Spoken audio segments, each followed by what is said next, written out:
ओम शांति।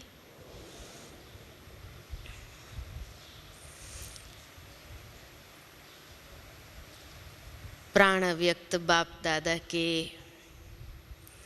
मधुर महावाक्य हम सभी ने सुने, और ये तो ज़रूर है कि जब से सुने हैं तब से लेकर के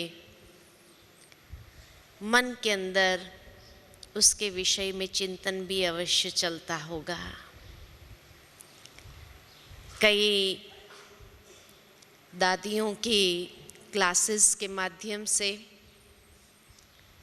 एवं 2 दिन में जो क्लासेस आपको मिले उसमें भी हर एक ने कोई न जब से हमने सुने बाबा के महावाक्य, बाबा बार बार समय का इशारा भी देते रहते और समय के इशारे के साथ साथ बच्चों का कौन सा स्वरूप होना आवश्यक है उसके तरफ भी बड़े प्यार से खूब भावनाओं के शुभ भावनाओं के साथ बाबा हम बच्चों को तैयार भी करते हैं। अंतिम समय के हिसाब से बच्चों का स्वरूप कैसा होना चाहिए। भक्ति मार्ग में जब हम अपने जड़ चित्रों को देखते हैं तो जैसे कोई फोटो निकाल रहा हो और उस समय जो उसका पोज निकल जाता है वही फोटो के अंदर हमेशा बना रहता है। इसी प्रकार अगर जड़ चित्रों के अंदर एक ही पोज दिखाई देता है, वो है आशीर्वाद का, वरदान का, तो ये पोज के तरफ भी बाबा का इशारा था कि जब हमारे ही जड़ चित्रों की यादगार है ये कि हर एक चित्र से वरदान दुआएं ही प्राप्त हो रही है, और इसीलिए भक्त आत्माएं भी उन जड़ चित्रों के आगे जाकर के दुआएं ही मांगते हैं। तो अंतिम स्वरूप के हिसाब से बाबा हम बच्चों को तैयार करना चाहता है। बाबा ने बहुत सुंदर बात बताई कि बच्चे अब छोटी छोटी बातों के अंदर अपने समय को वेस्ट करना ये समझदारी नहीं है। अभी तक भी अगर हम छोटी छोटी बातों में उलझे रहेंगे तो वो अपना स्वरूप कब तैयार होगा। इसलिए अब अपने स्वरूप की ओर हमें विशेष ध्यान देना है कि मेरा स्वरूप मुझे कैसे बनाना है। ये छोटी छोटी बातें खत्म होने वाली नहीं है, ये तो अंत तक चलनी ही है और चलती ही रहेगी। ये भी एक नूंद है,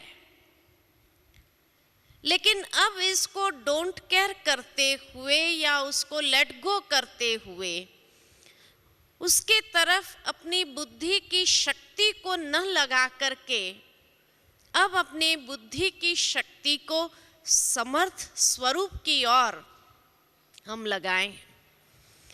यही बाप दादा की विशेष प्रेरणा इस मुरली के अंदर हम सभी ने सुनी। खास करके बाबा ने जो ये दृश्य स्पष्ट किया कि अब दुआएं देना है और दुआएं लेना है, यही सहज पुरुषार्थ भी है और यही पुरुषार्थ को सदा बना देना है। जितना ये सदा और बहुत काल का बन जाएगा तो उसके अंदर तीव्रता यानी उसके अंदर दृढ़ता समाती जाएगी। लेकिन ये स्वरूप तब हमारा बनेगा जब हम अपनी वृत्ति को पावरफुल बनाएंगे। तो विधि बाबा ने बताई, वृत्ति को पावरफुल बनाना है। वृत्ति के अंदर किचड़ा न हो। वृत्ति माना क्या? वृत्ति शब्द जो बना है वृत्त से बना है। वृत्त माना एक सर्कल, और ये हमारे भीतर एक सर्कल जो क्रिएट हुआ है जिसको हम वृत्ति कहते हैं। ये सर्कल बनता ही है अपने संकल्पों से। जिस क्वालिटी के संकल्प हम बार बार करते रहेंगे तो एक सर्कल बनता जाएगा, और यही सर्कल जितना गहरा हो जाएगा उतना वो हमारी वृत्ति को बना देता है। कहने का भावार्थ ये है कि जो बाबा ने कहा अब अपने संकल्पों में नेगेटिव और वेस्ट ये बिल्कुल नहीं होना चाहिए, क्योंकि यही किचड़ा है जो हमारी वृत्ति को भी अशुद्ध कर देता है। हाँ, ये जरूर हम समझ सकते हैं राइट क्या है, रॉन्ग क्या है, लेकिन उस रॉन्ग को बुद्धि में रखना नहीं है, उसको स्थान नहीं देना है। जिस प्रकार एक माँ अपने बच्चों की कमी कमजोरी को जानते हुए भी उसके प्रति उतनी ही शुभ भावना रखती है और उसको आगे बढ़ाने का पार्ट बजाती है, और उसकी विशेषताओं को देखते हुए उसके प्रति प्यार उत्पन्न होता रहता है, उसके अंदर एक आशा बनी रहती है। ठीक इसी प्रकार कोई भी आत्मा अगर मेरे संबंध संपर्क में आती है तो मुझे भी रॉन्ग को समझना एक अलग बात है, लेकिन बुद्धि में उसको ग्रहण करना अलग बात है। समझ करके उसको छोड़ दो और उस आत्मा के प्रति भी इतनी ही शुभ भावना, शुभ कामना की वृत्ति बनाएं हम, यानी शुभ भावना, शुभ कामना के इतने पावरफुल संकल्पों को हम बार बार निर्माण करते रहे, जिससे हमारी वृत्ति पावरफुल हो जाएगी। क्योंकि वृत्ति से ही वाइब्रेशन निकलते हैं। जैसे हम बोलते हैं तो आवाज वाइब्रेट होकर के आपके कानों तक पहुंचता है। ठीक इसी प्रकार जितने हम संकल्पों का निर्माण करते हैं, हर संकल्प भी एक वाइब्रेशन क्रिएट करता है, एक तरंग क्रिएट करता है, और जितनी ये तरंग नेगेटिव होगी उतना वायुमंडल वैसा बनता जाएगा। इसलिए जितनी ये तरंग पॉजिटिव होंगी उतना हमारे आसपास का वाइब्रेशन और वायुमंडल को भी हम पावरफुल बना सकते हैं। और तब दूसरी आत्माएं कैसी भी होंगी, चाहे उसके अंदर 99 गलतियां क्यों नहीं हो, उसको देखते हुए भी हम भी उस एक विशेषता को देखने के अभ्यासी बन सकेंगे, और तब हमारे अंदर वो दुआ देने की भावना। संसार के अंदर अगर इतिहास में भी देखा जाए, कई बार कई लोग कह देते हैं हमने तो साकार बाबा मम्मा को देखा नहीं, सिर्फ बातें सुनी है। लेकिन इतिहास में भी अगर देखा जाए, जो भी महान आत्माएं हो गए, उनकी महानता का अगर आधार था तो वो आधार एक ही बात के ऊपर था, वो था क्षमा भावना।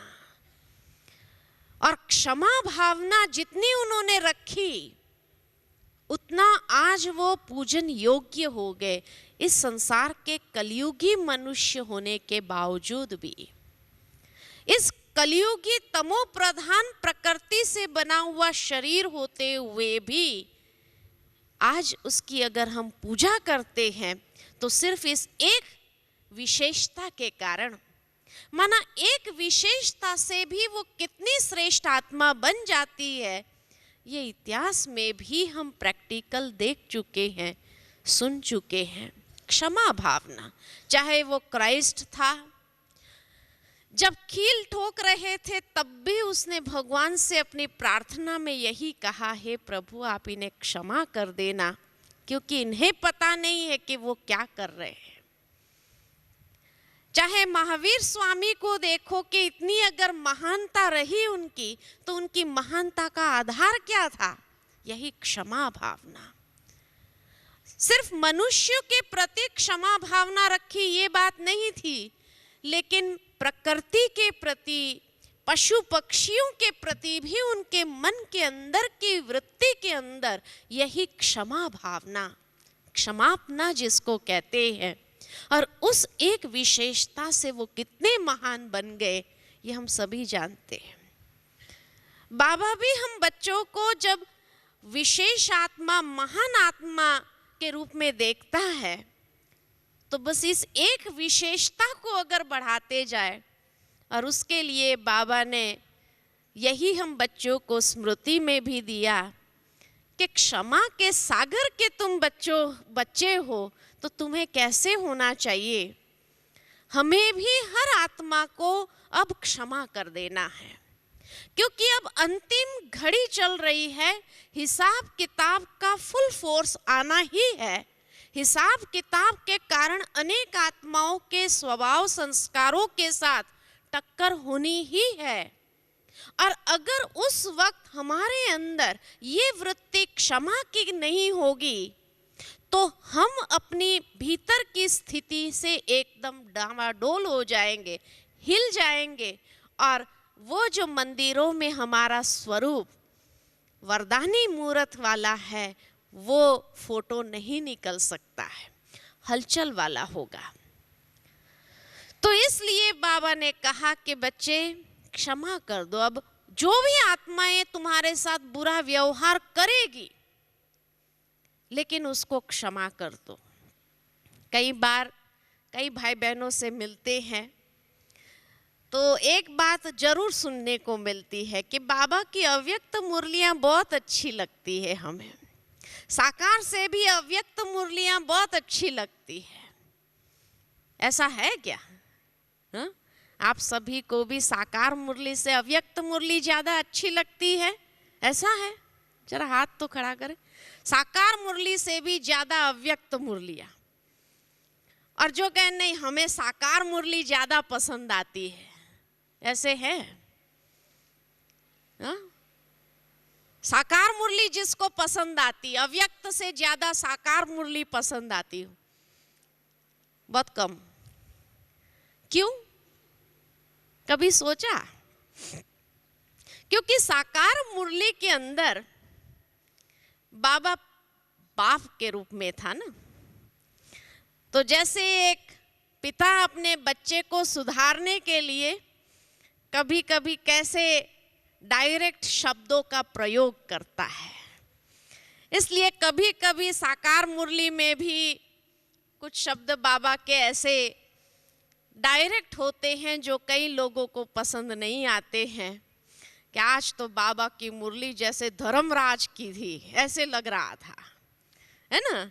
आज तो बाबा की मुरली बड़ी पावरफुल धारणा की थी, इसीलिए अच्छा नहीं लगता है, ऐसा है, इसीलिए अच्छा। लेकिन अव्यक्त मुरली में अभी तक बाबा ने वो धर्मराज का स्वरूप नहीं अपनाया है ना, और बाबा एकदम जैसे निर्माण होकर के शिक्षा सावधानी देते हैं, लेकिन बहुत पॉजिटिव वे में। साकार मुरलियों में तो बाबा कभी कभी विनाश की भयानकता भी बता देते थे कि बच्चे विनाश जब होगा तो क्या क्या होगा। अव्यक्त मुरलियों में कभी बाबा ने कोई डरावनी वाली बातें नहीं कही है, इसीलिए शायद हमें अव्यक्त मुरलियां ज़्यादा पसंद आती है और साकार मुरली कम पसंद आती है। लेकिन अगर सचमुच पुरुषार्थ करना चाहते हैं जो बच्चे, जितना साकार मुरलियों को दिल से लगाते हैं उतना उनका पुरुषार्थ तीव्र और सहज हो जाता है। उसका कारण क्या है? कारण बहुत सिंपल है। सिंपल ये है कि आज जब बाबा ने कहा कि बच्चे तुम्हारा स्वरूप दुआएं देने वाला, दुआएं लेने वाला होना चाहिए, ये बाबा ने समय प्रमाण, बार बार एक शब्द मुरली के अंदर आता है, वर्तमान समय प्रमाण बाबा ये कह रहा है। भावार्थ बाबा का समझो कि बाबा कोई अव्यक्त मुरलियों में नेगेटिव भाषा नहीं बोलता है, कोई ऐसी भाषा भी नहीं इस्तेमाल करता है कि बच्चे आने वाला समय जो है ना, क्योंकि बाबा तो जानी जाननहार है, सबके दिलों में बैठ करके झांकता नहीं है या ये जानने की आवश्यकता नहीं है, लेकिन बाबा समय को बहुत अच्छी तरह जानता है।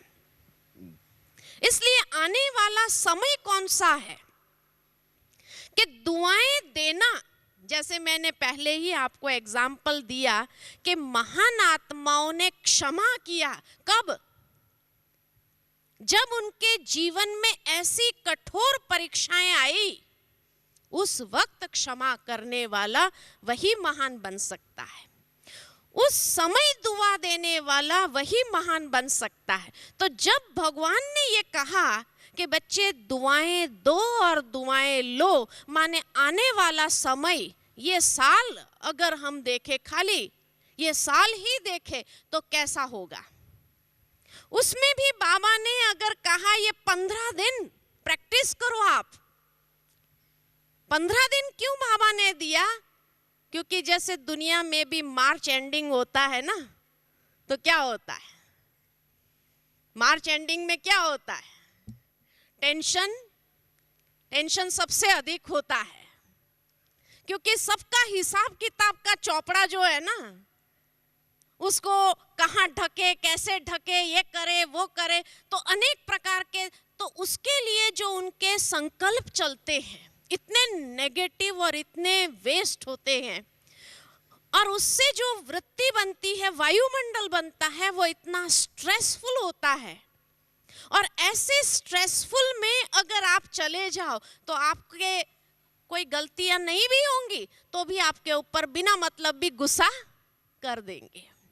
इसलिए ये 15 दिन भी अगर अभ्यास करके देखो आप कि ये 15 दिन भी अगर कोई गुस्सा करता है तो उस वक्त मेरी वृत्ति क्षमा भावना की है या नहीं है, उस समय उसको क्षमा करते हुए क्या मैं उसको शुभ भावना या दुआएं दे सकती हूं? ये 15 दिन में अभ्यास करना, क्योंकि आने वाले जो साल में ऐसी अनेक परिस्थितियां बड़े से बड़े रूप में आने वाली है, तो बाबा बच्चों को डराएगा नहीं मुरली में कि बच्चे ऐसा समय आएगा, ऐसा समय आएगा, ये होगा, फिर तो बच्चे इतने टेंशन में आ जाए जो पुरुषार्थ भी नहीं कर पाएंगे। इसीलिए अव्यक्त मुरली ज्यादा अच्छी लगती है, क्योंकि उसमें जो भावार्थ को समझ सकता है वही अपने आप को तैयार कर सकता है। ठीक है, बाबा ने कहा है ना दुआएं देना दुआएं लेना, ये तो सहज है। बहुत अच्छी बाबा की मुरली सुनी, वृत्ति को पावरफुल बनाना, सारा यहाँ से जाकर के हम क्लास के स्टूडेंटों को गीता पाठशाला में बाबा की मुरली पूरी रिपीट करके सुना सकते हैं। पॉइंट्स बहुत मिल गई ना, लेकिन उसमें हमारे लिए प्रैक्टिकल क्या करने का है वो अटेंशन देने वाली बातें हैं कि बाबा ने कभी भी बच्चों को कोई बात से भयभीत नहीं किया। और साकार मुरली में तो फिर भी बाबा कई बार कह देते हैं बच्चे सागर उछलेगा तो ऐसा उछलेगा पूरी बंबई पानी में जाएगी, है ना। तो साकार मुरली जब सुनते थे ना बच्चे, बॉम्बे वाले बच्चे डर जाते थे, बाबा ने ऐसा कहा हुआ है। अरे बच्चे भूकंप होगा तो पूरा का पूरा शहर तबाह हो जाएगा। लेकिन अव्यक्त मुरलियों में कभी भी बाबा ने कोई भयभीत करने वाली बातें नहीं सुनाई है।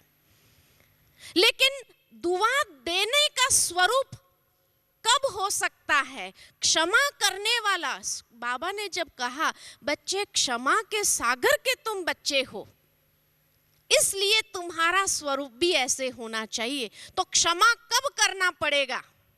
माना इतना भयंकर स्वभाव संस्कार का टक्कर होगा, ये निश्चित है ना। और ऐसी परिस्थिति आ जाए, उस वक्त ये याद रहे, ये स्मृति रहे कि मैं क्षमा के सागर की बच्ची हूं और इसलिए मुझे क्षमा करना है, मुझे दुआ देना है। तो कहने का भावार्थ कि ये मुरली को लाइट नहीं उठाओ कि हाँ बाबा ने बहुत अच्छी अच्छी बातें सुनाई। नहीं, इसके पीछे का भावार्थ क्या था कि आने वाला समय बड़े से बड़ी परीक्षाओं को पास करने का समय है। बाबा ने इसके पहले की मुरली में भी कहा है कि बच्चे, अचानक का पाठ शुरू हो गया है और इसलिए जब अचानक की बातें आएगी, उस समय जो धक्का लगेगा, धक्का लगने के समय भी क्या मेरे अंदर से ये वृत्ति में आए कि मुझे इसको क्षमा कर देना है, जाने देना है, छोड़ दो, लेट गो कर देना है। क्या ये भावना मेरी निकल सकती है? इतनी मेरी अंदर की अवस्था मजबूत है? तो इसलिए कहा कि दुआएं देना है और दुआएं लेना है। हाँ, बाहर वाला कोई अज्ञानी व्यक्ति कुछ भी बोल करके जाएगा तो हम सोचेंगे ये अज्ञानी है ना, ये बाहर वाला है ना, उसको कोई ज्ञान नहीं है ना, हम उसको क्षमा कर सकते हैं। लेकिन अब जो पेपर आने वाले हैं ना, वो कहाँ से आएंगे? ब्राह्मण परिवार से आएंगे। और उस वक्त कोई ब्राह्मण ही ऐसा व्यवहार करके जाए, तब क्षमा की भावना, तब दुआ देने वाली भावना अंदर की रहेगी। ये मुझे अपने आप को देखना है। बाहर वाले के सामने तो रहेगी, उसमें हम पास हो जाएंगे, यही सोच करके कि शिव बाबा का ये भी बच्चा है, शिव बाबा इसको क्षमा कर दो, ये कह सकेंगे। लेकिन अगर सेंटर पर किसी भाई या बहन ने कुछ ऐसा व्यवहार कर दिया या ऐसा बोल दिया, तो उस वक्त क्षमा करने की भावना रहेगी। क्योंकि हमारे हिसाब किताब बाहर अज्ञानी आत्माओं के साथ नहीं है इतने ज्यादा, बहुत बहुत तो 1-2 जन्म के होंगे, लेकिन सबसे अधिक हिसाब किताब हमारे कहाँ है? ब्राह्मण परिवार में ही है। क्योंकि 84 जन्म का साथ का पार्ट है हमारा। 84 में चलो 21 जन्म का छोड़ दो, 20 जन्म का छोड़ दो, 21 में ये एक जन्म तो फिर भी हमारा है, लेकिन जो 63 जन्म है हमारे, वो तो इकट्ठे हैं ना। तो कितने ज्यादा हिसाब किताब हुए होंगे आप सोचो। और वो 63 जन्म के हिसाब किताब अब अंतिम समय आया है तो कहाँ चुकतू होंगे? इसके बाद तो कोई जन्म है नहीं जहां चुकतू करना है, तो अब यहीं चुकतू करना है ना। अब यहीं में भी मेजॉरिटी समय संगम का बीत गया, अब जो थोड़ा बहुत समय है उसी में चुकतू करना है, तो कितना फुल फोर्स से आएगा ये भी सोचो। और उसमें भी जिस सेंटर पर हम जा रहे हैं ना, जिस सेंटर के हम स्टूडेंट हैं, अब एक शहर में अगर 5 सेंटर है, हमारा जो स्टूडेंट का सर्कल है, हमारे जो भाई बहन है सेंटर के, वो तो लिमिटेड होंगे। बहुत बहुत तो 100, 200, 500 इतने ही होंगे ना। लेकिन वो जो परिवार है, हम उसी सेंटर के स्टूडेंट क्यों बने? दूसरे सेंटर के स्टूडेंट क्यों नहीं बने? क्योंकि हमारा सबसे अधिक हिसाब किताब उसी सेंटर के भाई बहनों के साथ है, इसीलिए टक्कर वही होनी है ना। इसीलिए अब नाराज नहीं होना कभी कुछ हो जाए तो, क्योंकि बाबा ने समय के हिसाब से पेपर भी बता दिया। दुनिया के अंदर कोई पेपर अगर आउट हो जाए, किसी ने लीक कर दिया तो कितना केस हो जाता है, लेकिन यहाँ तो स्वयं हमारा हाँ, शिक्षक ही पेपर आउट कर देता है। कैसा शिक्षक है? अच्छा, उसका आंसर भी आउट कर देता है कि उस समय हमारा स्वरूप दुआएं देने वाला होना चाहिए, और वो आंसर लिखने की पूरी विधि भी बता देता है कि उसके लिए वृत्ति पावरफुल होनी चाहिए, उसके लिए संकल्प पावरफुल होने, सारा आंसर आउट कर दिया। अब आप सोचो, क्वेश्चन आउट है, आंसर आउट है, विधि पूरी आउट है। अब प्रैक्टिकल में जो पास होगा उसी के आधार पर नंबर बनना है। तो अब तो पास होंगे या नहीं होंगे? हाँ, नंबर 1 से पास होंगे या नहीं होंगे? हो जाएंगे पक्का? कि अभी भी डाउट है अपने में? अगर थोड़ा थोड़ा डाउट हो तो कम से कम यहाँ मधुबन से ऐसी शक्ति भर करके जाओ जो बस वो थोड़ी बहुत जो कहीं डाउट है अपने में वो भी क्रॉस कर ले हम, और इतना कॉन्फिडेंस आ जाए कि अभी कोई भी ब्राह्मण हो, बाहर वाला हो, टीचर हो, कोई भी हो, क्योंकि परीक्षा तो कहीं से भी आ सकती है ना। चाहे टीचर्स के रूप में भी माया परीक्षा ले लेंगी, माया का परीक्षा लेने का स्टाइल अपना है। वो टीचर भी निमित्त है, वो भी तो पुरुषार्थी है ना, भाई बहनें भी तो पुरुषार्थी है। तो माया कहाँ न कहाँ से आपकी परीक्षा लेनी है, आपको फेल करना है, तो वो कहाँ से भी तो परीक्षा लेगी ना। तो इसलिए इतने पावरफुल होकर के हम यहाँ से जाए जो फिर भी हमारे अंदर से दुआओं की भावना ही निकलती रहे।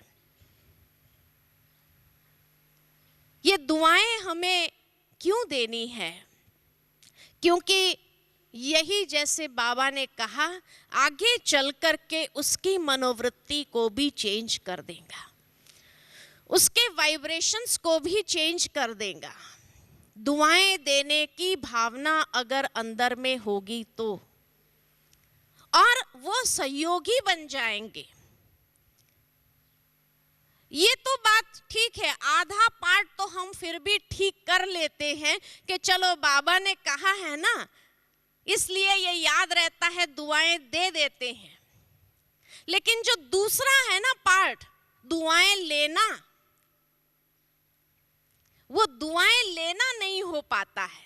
वहां हम क्या ले लेते हैं? दुख ले लेते हैं, दुआएं दे करके दुख ले लेते हैं। तो दुख भी नहीं लेना है, ना दुख देना है ना दुख लेना है। सुख देना है, सुख लेना है, ऐसे ही दुआएं देना है और दुआएं लेना है। अब वो आत्मा से मुझे दुआ मिले, ये कैसे हो भाई? दुआ देना ये तो ठीक है, चलो मेरा पार्ट है ना, वो मैंने ठीक कर दिया, लेकिन सामने वाली आत्मा भी मुझे दुआ दे, ये कैसे हो सकता है? वो भी अपने अंदर से कोई बद्दुआ के संकल्प न निकाले मेरे लिए, लेकिन मुझे सदा दुआ देते रहे, ये कैसे हो सकता है? तो उसके लिए पहली बात, सुपात्र बनना। जितना हम सुपात्र अपने आप को बनाते जाएंगे, जो बाबा ने 5 बातें बताई, मनसा वाचा कर्मणा, चलन और चेहरे के द्वारा, संबंध संपर्क में, इन बातों में जितना हम सुपात्र होते जाएंगे, अपने आप लोगों के लिए, लोगों के मन के अंदर से दुआएं निकलती जाएगी। तो सबसे पहली बात कि मुझे ये हिम्मत रखनी होगी सुपात्र बनाने की, अपने आप को सुपात्र बनाने की। और उसके लिए मुझे चाहे झुकना पड़े, मुझे चाहे मरना पड़े, मुझे सहन करना पड़े, तो भी मुझे करना होगा, तभी दुआएं मिलेगी। तो सहन करने वाले के अंदर शक्ति कम हो जाती है? नहीं, क्योंकि जो महान आत्माएं हो गए, उनके जीवन के अंदर की विशेषताओं का भी जब गायन करते तो क्या गायन करते हैं कि उनके अंदर सहन शक्ति बहुत थी। तब वो क्षमा दे सके। तो इसी प्रकार जितनी हमारी सहन शक्ति, झुकने की, जो बाबा ने कहा निर्माण बन जाओ, निर्मल बन जाओ, जितना झुकेंगे, जितना सहन करना पड़ेगा, ये तो पक्का है कि सहना ही पड़ेगा, क्योंकि हिसाब किताब की बात जहाँ आती है वहाँ तो सहना ही पड़ता है।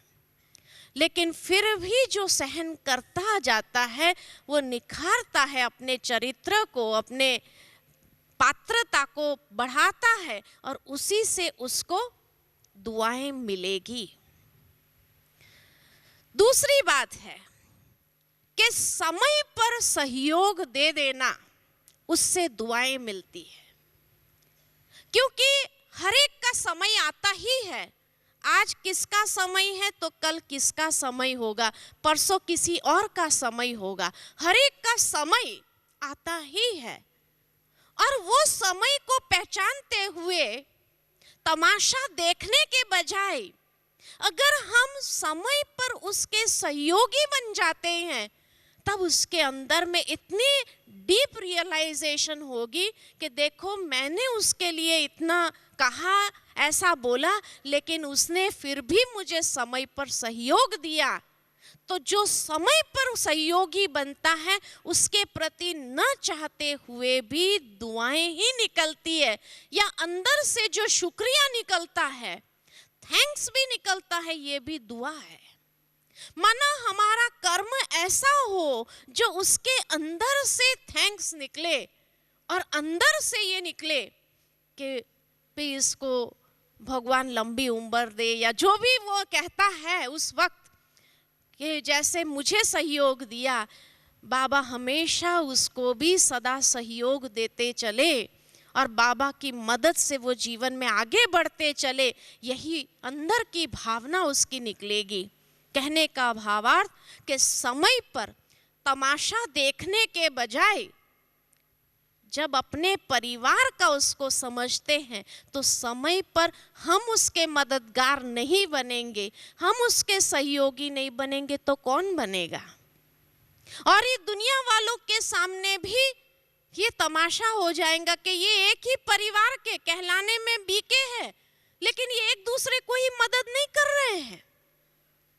तो दुआएं सचमुच अगर मुझे प्राप्त करनी है तो प्राप्त करने के लिए मुझे समय पर उसका सहयोगी बन जाना है, न कि कदम पीछे हटा देना है। अगर हम सहयोग देने लग जाएंगे और ये नहीं कि हम सहयोग दे रहे हैं उसको बार बार हम रियलाइज दिलाएं, कराएं, नहीं, ऐसा किसी को जलील नहीं करना है। लेकिन फिर भी हम इतने निर्माणता के साथ जब उसको सहयोग दे देते हैं तब उसके अंदर से वो आशीर्वाद की भावना स्वतः निकलती है। तो इसलिए कहा पहले तो अपने आप को सुपात्र बनाओ, जो 5 बातों में बाबा ने कहा। दूसरा, समय पर हर एक के सहयोगी बन जाओ। अरे आजकल दुनिया के अंदर भी लोग कहते ये मानवता है कि कोई अगर कोई मुश्किलात में है और अगर उसको कोई मदद कर लेता है, अज्ञानी आत्माओं के अंदर भी ये भावना होती है एक दूसरे को मदद करने की। हम तो बाबा के ज्ञानी बच्चे हैं, हम तो बाबा के समझदार बच्चे हैं। अगर हमारे अंदर ये भावना नहीं होंगी तो और किसमें आएंगी। खाली ज्ञान सुनाना ये हमारा लक्ष्य नहीं है, लेकिन हमारा लक्ष्य है कि किसी को समय पर मददगार किसी को समय पर मदद दे देना, उसके मददगार हम बन जाए। वही सच्चा खुदाई खिदमतगार है, नहीं तो वो खुदाई खिदमतगार नहीं है, वो खुदा का मददगार नहीं है। अगर हम अपने आप को खुदाई खिदमतगार कहते हैं तो हम सैल्वेशन आर्मी है।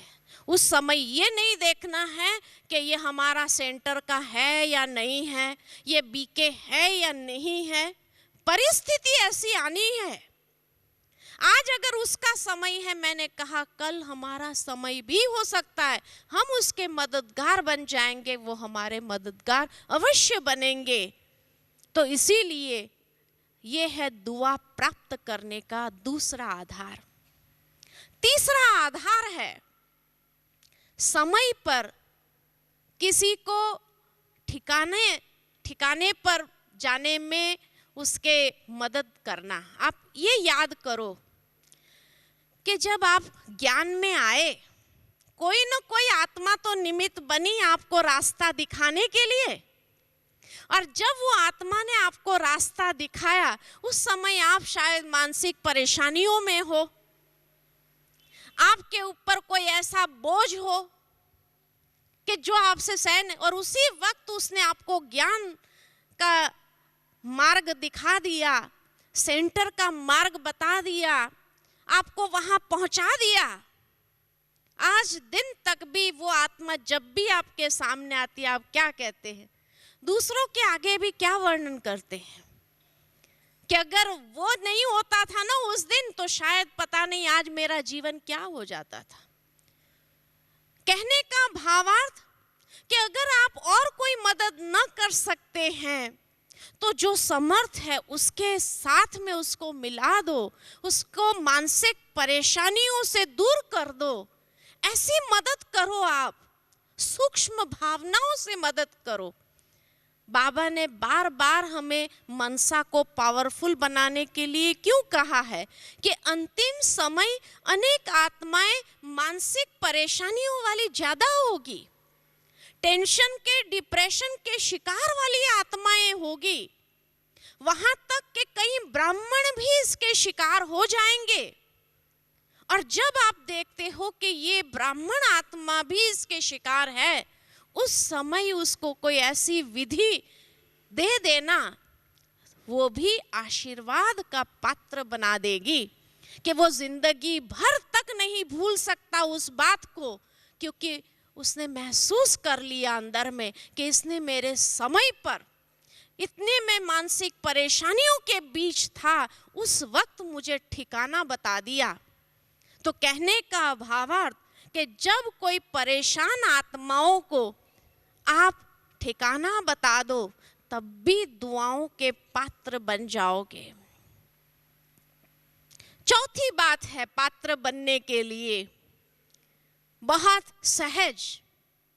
बाबा जो कहता है हमेशा साकार मुरलियों में भी कि बच्चे हाँ जी करते चलो, है ना, हाँ जी करते चलो, ना जी नहीं करो। ना कहना माना नास्तिक, हाँ कहना माना आस्तिक। हाँ कहने से आस्तिक कैसे बन जाते हैं? हाँ कहा माना सोच समझ कर हाँ करते हैं हम, और जब जिसने राज को समझा है वही हाँ करता है। तो जो राज को समझते हुए हाँ जी करके किसी को राजी कर देता है, वो दुआओं के पात्र बन जाते हैं। क्योंकि आज दुनिया के अंदर ऐसी ही आत्माएं, ब्राह्मण परिवार में भी ऐसी आत्माएं अधिक देखने को मिलेगी जो सीरियस बहुत रहते हैं, राजी नहीं है, मुस्कुराना नहीं जानते हैं, भूल गए हैं। जैसे कि बाबा ने भी कहा ना कि दादी याद आती है, दादी का वो मुस्कुराता हुआ चेहरा याद आता है हर एक ब्राह्मणों को। और ये कमी मधुबन आने पर ये महसूस हर एक ने किया है कि दादी भले स्टेज पर 5 मिनट अंत में आ जाती थी मुरली के बाद भी, और वो गीत जब बजता था तेरी आंखों में देखा, और वो जो दादी का मुस्कुराता हुआ, कोई जोर जोर से हंसने वाली बात नहीं थी, लेकिन मुस्कुराता हुआ चेहरा जैसे खुशी का डांस करती थी, तो वो चेहरा भी हर एक को आज कमी महसूस दिला रहा है। तो वो मुस्कुराना ये भी एक बहुत बड़ी सेवा है। बिखेरना ये बहुत बड़ा पुण्य का काम है जो हमें दुआओं का पात्र बनाता है। मुस्कुराने से, दुनिया में भी कह दिया smile says thank you, smile 10 बातें लिख देते हैं। कई लोग ने लिख करके अपने घरों में भी रखी है कि स्माइल से क्या क्या होता है, लेकिन अक्सर दुनिया के अंदर प्रैक्टिकल रूप में देखा गया है कि लोग स्माइल कब करते हैं, जो गिरे हुए हैं उसके गिरे हुए की दशा को देख करके स्माइल करते हैं। ये कोई स्माइल करना भगवान ने हमको नहीं सिखाया है, ये स्माइल नहीं करना है, ये तो मानवता भी नहीं है। और इसलिए कई बार कई लोग आकर के कहते भी हैं हमें कि आपके सो कॉल्ड बीके, लेकिन आपके बीके दूसरे बीके जो गिर जाते हैं उसके ऊपर हंसते हैं। क्या यही आपका ज्ञान सिखाता है कि दूसरे की हंसी मजाक उड़ाओ? कोई गिरा हुआ है उसको हाथ दे करके खड़ा करने के बजाय वो उसके ऊपर हंसते हैं। कहने का भावार्थ, ये स्माइल करना, ये मुस्कुराना भगवान ने हमको नहीं सिखाया है। लेकिन अगर कोई गिर जाता है उसको हाथ दे करके उठाओ, और वो उठाते समय उसके चेहरे पर जो मुस्कान आती है वही आपके लिए दुआ है। ये दुआ आप कमाना सीखो, ना कि किसी को गिरा करके उसको स्माइल करो कि देखो हमने गिरा दिया ना। ये तो अज्ञानी आत्माएं भी नहीं करते हैं। भगवान ने अगर कल की मुरली के अंदर, परसों की अव्यक्त मुरली के अंदर ये कहा कि मुस्कुराओ, वो मुस्कुराना कौन सा? कि किसी गिरे हुए को उठाओ और उठा करके उसके जीवन में खुशी लाओ, न कि उसको गिरा करके आप खुश हो। ये खुशी नहीं कही है भगवान ने कि कोई गिर जाता है उसके ऊपर आप हंसो, आप उसके ऊपर आप खुश हो। ये तो मानवता नहीं रही। भगवान के बच्चे हो करके ऐसा कर्म कभी नहीं करे। ये तो बद्दुआ का पात्र बनाती है हमें, लेकिन दुआओं का पात्र के जिस वक्त हम उसको हाथ दे करके उठाते हैं, उसको सहारा दे करके उठाते हैं, उस समय जो उसके चेहरे पर एक मुस्कान की लकीर आती है, वो आपके लिए दुआ है। और वो दुआ इतनी पावरफुल है जो जीवन में आपको कभी नीचे गिरने नहीं देंगी, आपकी अवस्था को भी नीचे गिरने नहीं देंगी। इतनी पावरफुल दुआ है। ये दुआओं को कमाओ, ये वास्तविक दुआ है। चाहे वो ज्ञानी हो, चाहे वो अज्ञानी हो, चाहे वो कैसी भी आत्मा है। आज मदर टेरेसा को लोग क्यों याद करते हैं?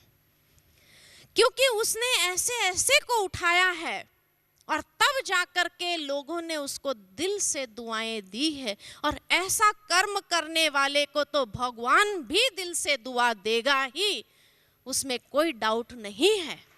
तो ये दुआ प्राप्त करनी है हमें।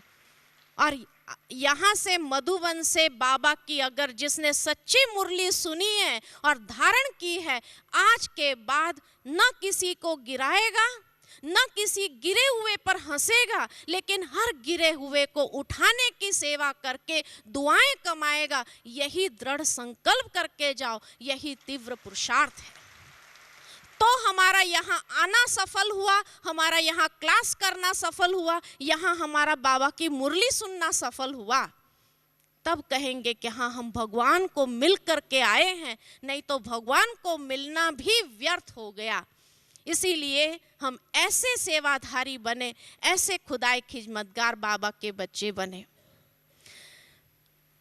पांचवा आधार दुआओं को प्राप्त करने का, कि कोई न कोई विशेष सेवा के निमित्त बन जाए। बाबा ने हर एक के अंदर विशेषता भरी हुई है। जब बाबा ने उस दिन भी मुरली के अंदर कहा कि बच्चों में 99 गलतियां भले क्यों न हो, लेकिन एक विशेषता के कारण ही भगवान ने उसको भी चुना हुआ है। हम बच्चे भी उसकी वो विशेषता को देखें। गलतियां किससे नहीं होती है? जब तक इंसानी चोले में है, हर एक से गलती होगी। कोई संपूर्ण नहीं बना है, कोई उस स्टेज तक नहीं पहुंचा है दादियों की जैसे भी। दादियां तो उस स्टेज तक फिर भी पहुंच गई हैं, लेकिन हम लोग उस स्टेज तक भी नहीं पहुंचे हैं, दादियों वाली स्टेज तक भी नहीं पहुंचे हैं। इसलिए गलतियां हर एक से होती ही है, लेकिन फिर भी उस आत्मा के अंदर जो विशेषता है भगवान ने भरी हुई, उस विशेषता को देख करके और वो विशेषता को जो जब कोई विकसित करता है, उसके हम सहयोगी बन करके विशेष कार्य के लिए निमित्त बन जाए। क्योंकि भगवान ने जो विशेषता भरी है, उस विशेषता के माध्यम से उसको उसके द्वारा कोई ऐसा कार्य कराना है प्रत्यक्षता के समय पर, तो हम उस विशेषता को पहचाने और उस विशेषता को विकसित करने में अपने आप को बिजी करें।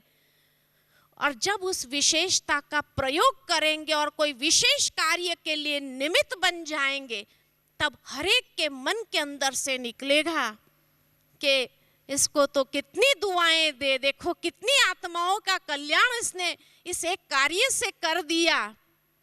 तो तब वो अनेकों के दुआओं के पात्र स्वतः बन जाते हैं। तो कोई भी असंभव या कोई भी विशेष कार्य के लिए अपने आप को निमित्त बनाना, और खास करके उसी जगह पर अगर आप अपने आप को निमित्त बनाएंगे जहां सब पीछे कदम करते, उस वक्त अगर आप कदम आगे बढ़ाते हैं तो हो सकता है उसके अंदर छिपा हुआ कोई न कोई ऐसा विशेष कार्य होगा जो भगवान आपके द्वारा करा लेगा।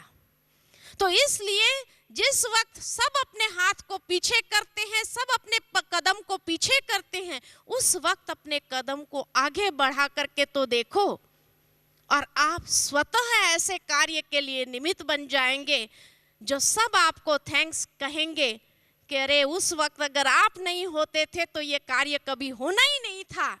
और उस वक्त हर एक के दिल से आपके प्रति दुआएं निकलेगी। तो दुआएं कमाने के कई स्थान हैं, लेकिन सिर्फ हमें पता चलना चाहिए कि ये स्थान है। अरे सबने ऐसा किया इसलिए मैंने भी ऐसा कर लिया, मुझे थोड़ी पता था कि ऐसा भी हो सकता था, वो तो किसी को नहीं पता था। लेकिन उस वक्त अगर आप ये समझो कि अरे बाबा ने मेरे अंदर तो ये विशेषता भरी है, ये कार्य तो मैं कर सकती हूँ या कर सकता हूँ, और आप अपने कदम को आगे बढ़ाएंगे तो धीरे धीरे हर एक अपना कदम को आगे बढ़ाना शुरू करेंगे। और जो गोवर्धन पर्वत उठाने की बात है, तो वो कृष्ण के समान उस समय आप निमित्त बन जाओगे। तो विशेष कार्य के लिए निमित्त बनने के लिए भी अनेक आत्माओं से दुआएं स्वतः निकलती जाती है। तो ये भी एक बहुत बड़ा एक अनुभव है। मुझे याद आता है कि जब ये सेल्फ मैनेजमेंट की ट्रेनिंग आरंभ हुई थी, उस वक्त कई बार कई लोगों ने ये कहा था कि अरे ये मैनेजमेंट की बातों में हमें थोड़ी जाना है, हमें तो अपना ज्ञान योग करना चाहिए।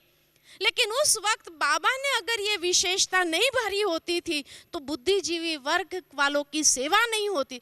जब भी कोई भी विशेष सेवा के लिए आप निमित्त बन जाओ, असंभव होगा जरूर, आपकी क्षमता से बाहर होगा जरूर, लेकिन उस वक्त भले सब हाथ अपना पीछे कर लेंगे, भगवान कदम आगे बढ़ाएगा और आपको 1000 गुना मदद दे देगा और आपके अंदर ऐसी योग्यता भर देगा, आपको ऐसा पात्र बना देगा जो आप कैसे उड़ेंगे और कैसे निमित्त बन जाएंगे कि आप खुद भी आश्चर्यचकित हो जाएंगे। ये मैंने खुद अनुभव किया है।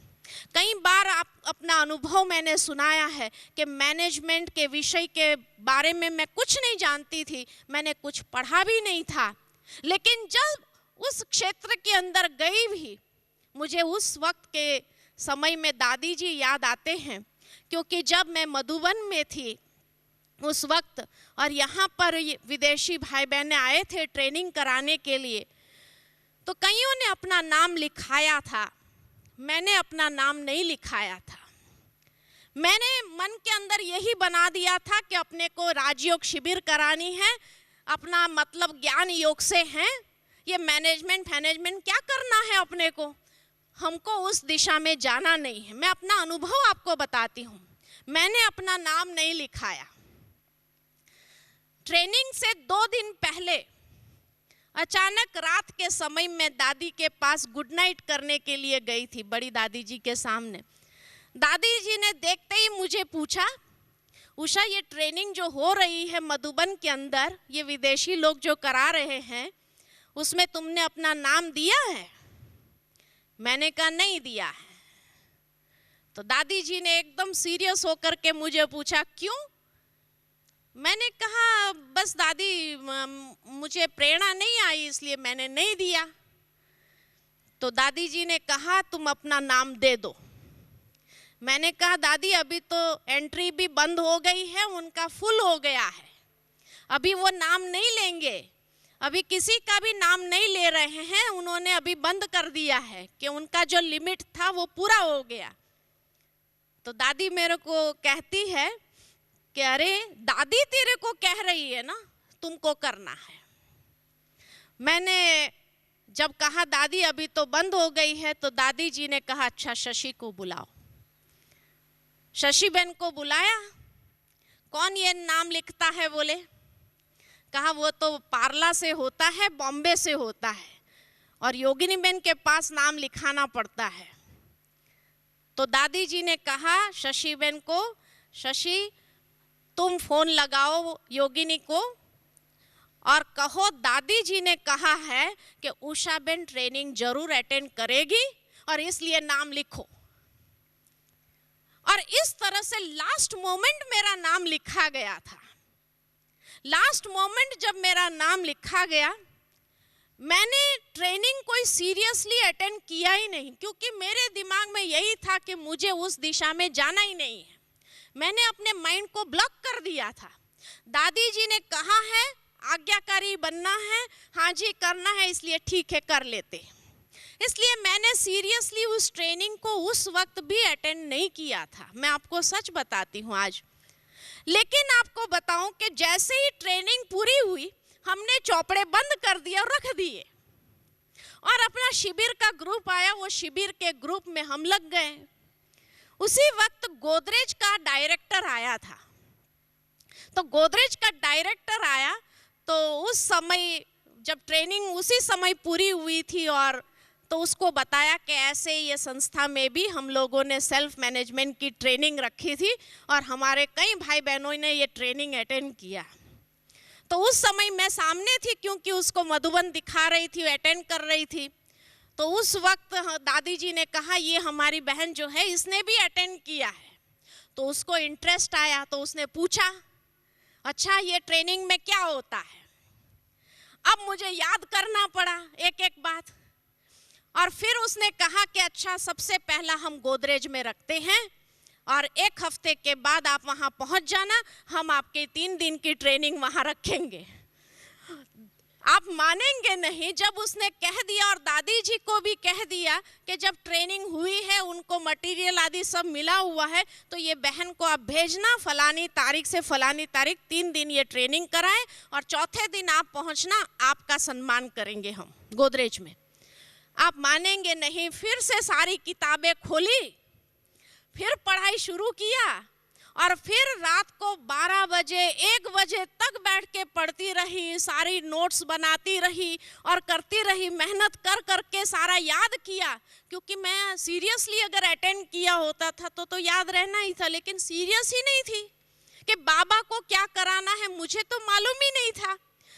लेकिन दादी जी को देखो किस प्रकार प्रेरणा बाबा ने दी, और माना जो चीज मैंने सोचा नहीं था, लेकिन उस सेवा के निमित्त भगवान कैसे बना देता है, योग्यता भर देता है।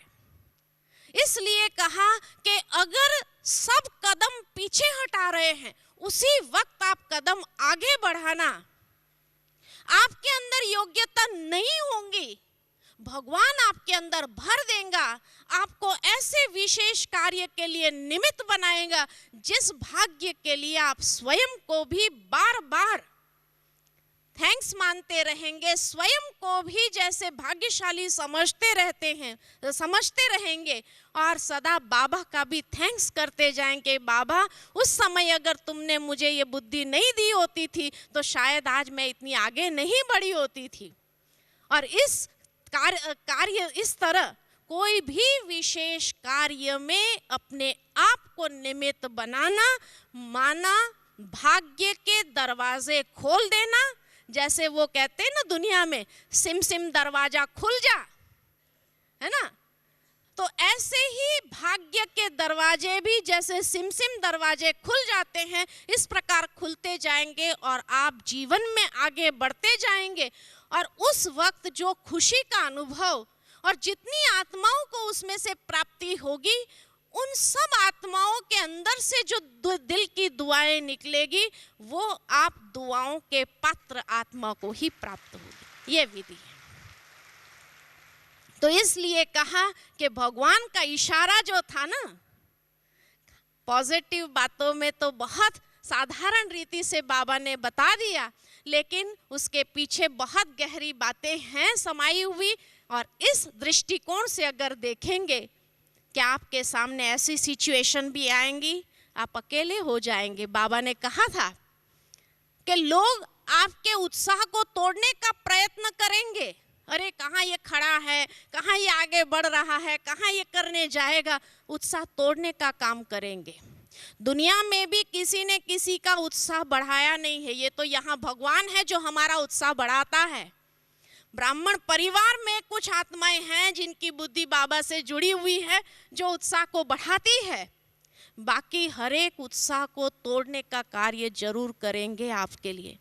लेकिन आप अंदर में एक दृढ़ संकल्प रख करके अगर बाबा पर छोड़ देंगे, बाबा मैं आपकी सेवा में हूँ, आप जो चाहे मेरे से सेवा कराएं, बस ये भावना अंदर में रखेंगे, तो देखो बाबा कैसे निमित्त बनाता जाता है और कैसे जीवन में आपको आगे बढ़ाता जाता है।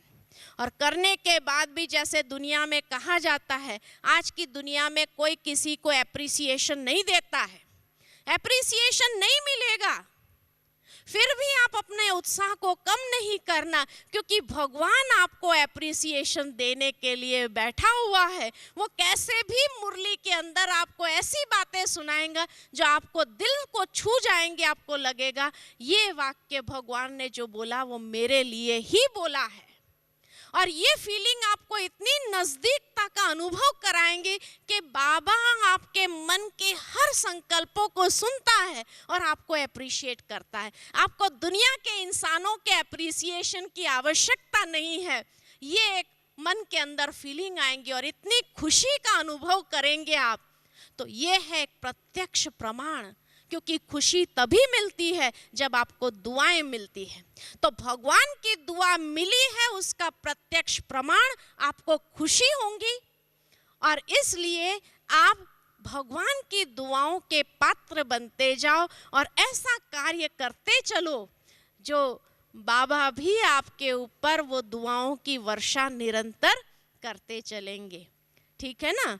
तो इसलिए परिस्थितियां विपरीत होगी, आत्माओं का हिसाब किताब फुल फोर्स से आपके सामने आएगा, लेकिन फिर भी मुझे मानवता नहीं छोड़नी है, मुझे खुदाई खिदमतगार बनना है, मुझे सबको सहयोग देना है, हाजी करना है, मुझे विशेष कार्य के लिए निमित्त बनना है। और जब कोई आगे नहीं आवे तब मुझे अपने कदम बढ़ाना है। बाबा आपको ऐसा वरदान देगा, आपको भरपूर कर देगा। ये अनुभव करके देखो और कितना सुंदर अनुभव होता है। इन्हीं शब्दों के साथ वाणी को विराम देती हूँ। ओम शांति।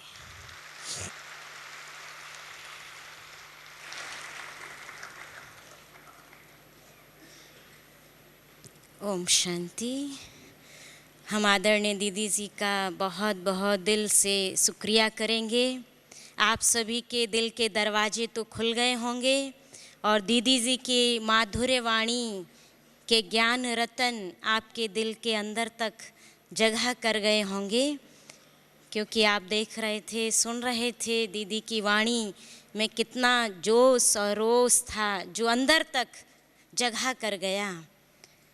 निशाने पर लग जाए उसे तीर कहते हैं, दिल में जो उतर जाए उसे कहते हैं तस्वीर। आप जैसी महान हस्ती अगर मिल जाए, यही है हम ब्राह्मणों की श्रेष्ठ तकदीर।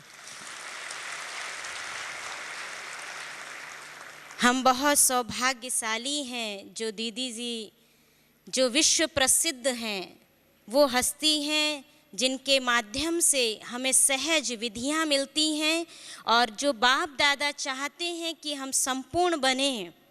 और संपूर्णता की निशानी जो दीदी ने सुनाई, दुआएं दो दुआएं लो। सहज होता है दुआएं देना, लेकिन मुश्किल होता है दुआएं लेना। कैसे हम मनुष्य आत्माओं को अपने कर्मों द्वारा संतुष्ट करें, तो वो सहज विधि दीदी ने आपको बताया। पुनः हम दीदी जी का दिल से धन्यवाद करेंगे। ओम शांति, ओम शांति।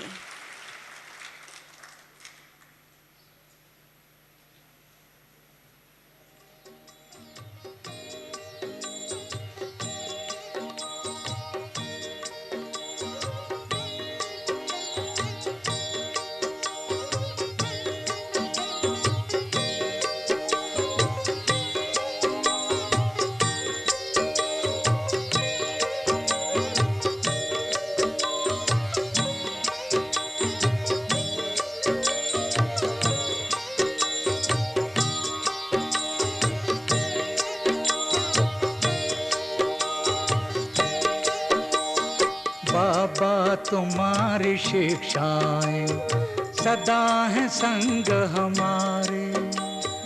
बाबा तुम्हारी शिक्षाएं सदा है संग हमारे। चलते रहेंगे जीवन भर तेरी श्रीमत के सहारे। चलते रहेंगे जीवन भर तेरी श्रीमत के सहारे। बाबा तुम्हारी शिक्षाएं सदा है संग हमारे। बाबा तुम्हारी शिक्षाएं सदा है संग हमारे।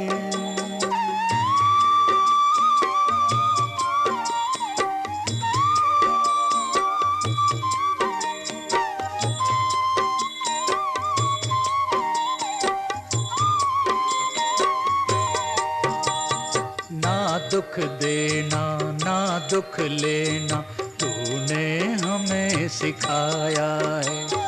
ना दुख देना ना दुख लेना तूने हमें सिखाया है। शुभ चिंतक बन रहना सबका तूने पाठ पढ़ाया है। शुभ चिंतक बन रहना सबका तूने पाठ पढ़ाया है। अपकारी पर कर उपकार यही है शब्द तुम्हारे। अपकारी पर कर उपकार यही है शब्द तुम्हारे। बाबा तुम्हारी शिक्षाएं सदा है संग हमारे। बाबा तुम्हारी शिक्षाएं सदा है संग हमारे।